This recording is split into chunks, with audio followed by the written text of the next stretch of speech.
আসসালামু আলাইকুম রহমতুল্লাহ। সম্মানিত দিনী ভাই ও বোনেরা, আজকের এই ভিডিওতে সূরা কাফিরুন সহি শুদ্ধ করে আপনাদেরকে শেখানোর চেষ্টা করব ইনশাআল্লাহ। প্রিয় দর্শক, সূরা কাফিরুন কুরআনুল কারীমের 30 নং পারার অন্যতম একটি সূরা, ছোট একটি সূরা। তো সূরাটি আপনারা অনেকেই পারেন, আবার অনেকে সহি শুদ্ধ করে পড়তে পারেন না, আবার অনেকে এই সূরাটি দিয়ে নামাজ পড়ে থাকেন। তো প্রিয় দর্শক, আপনারা যদি অশুদ্ধ পড়েন তাহলে সওয়াবের পরিবর্তে গুনাহগার হবেন, এবং নামাজে যদি অশুদ্ধ তেলাওয়াত করেন তাহলে নামাজ হবে না, কারণ নামাজ ভঙ্গের কারণ 19টি।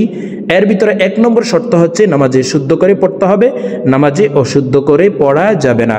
তো আজকের এই ভিডিও থেকে নামাজের জন্য এই ছোট সূরাটি সূরা কাফিরুন আমার সঙ্গে বলে শুদ্ধ করে শিখে নিতে পারেন। তো চলুন আজকের সবক সূরা কাফিরুন শুরু করা যাক। أعوذ بالله من الشيطان الرجيم بسم الله الرحمن الرحيم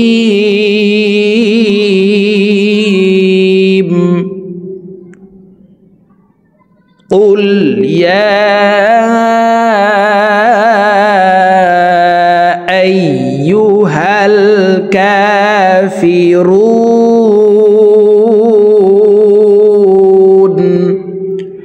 প্রিয় দর্শক, আমি সূরা কাফিরুন এর একটি আয়াত 3 বার করে বলে দিব, আপনারা আমার সঙ্গে ঠোঁট নাড়িয়ে বলার জন্য চেষ্টা করুন। আমার সঙ্গে কয়েকবার বললে আপনাদের মুখস্থ হয়ে যাবে এবং সহি শুদ্ধ উচ্চারণ হয়ে যাবে। قل يا أيها الكافرون।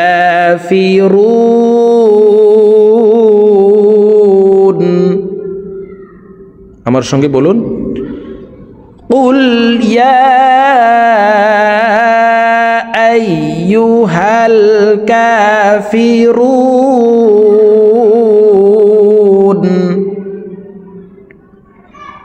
لا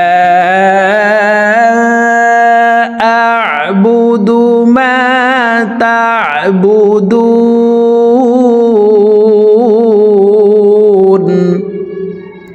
প্রিয় দর্শক, এখানে দেখুন 2-3 আলিফ টেনে নুনকে সাকিন করে ফেলবো।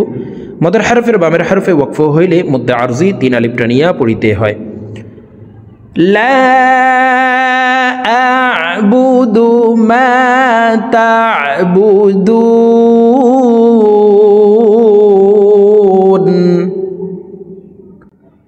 ওয়ালা আনতুম আবিদুনা মা আ'বুদু। দাল কলকলার হরফ নিচের দিকে ধাবিত করে ধাক্কা দিয়ে উচ্চারণ করব। ওয়ালা আনতুম আবিদুনা মা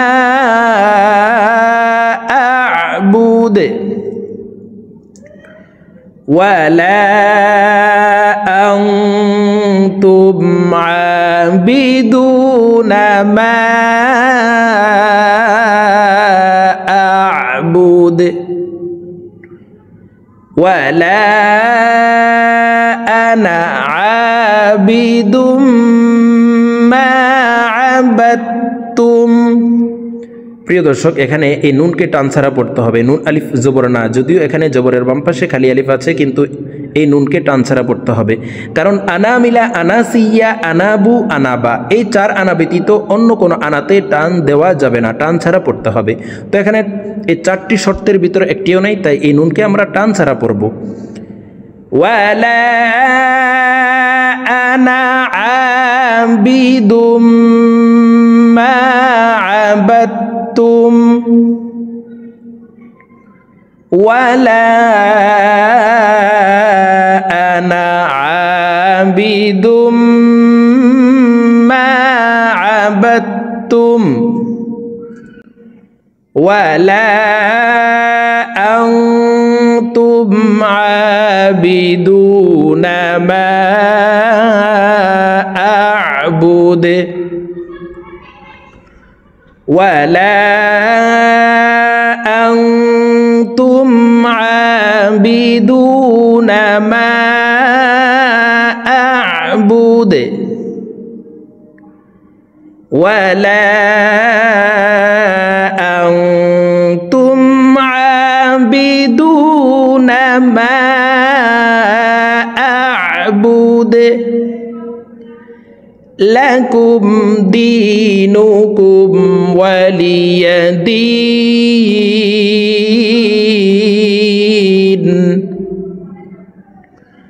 لكم دينكم ولي دين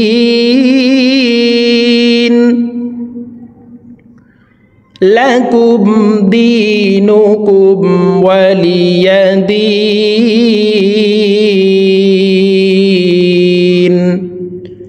প্রিয় দর্শক, সূরা কাফিরুন আমি আবার এক টানে আপনাদেরকে রিডিং বলে দিচ্ছি, আপনারা আমার সঙ্গে বলে শিখে নিন। বিসমিল্লাহির রহমানির রহিম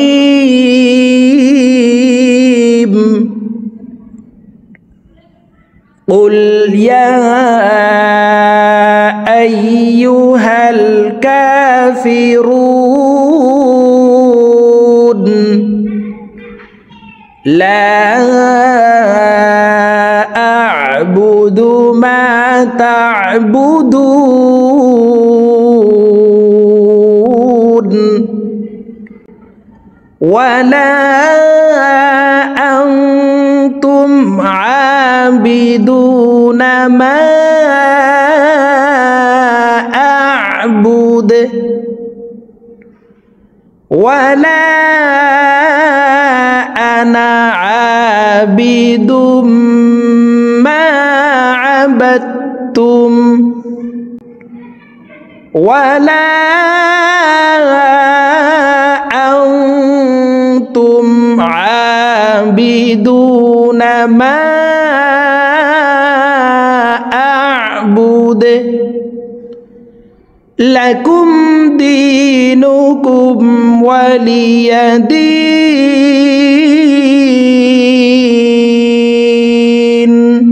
صدق الله العظيم।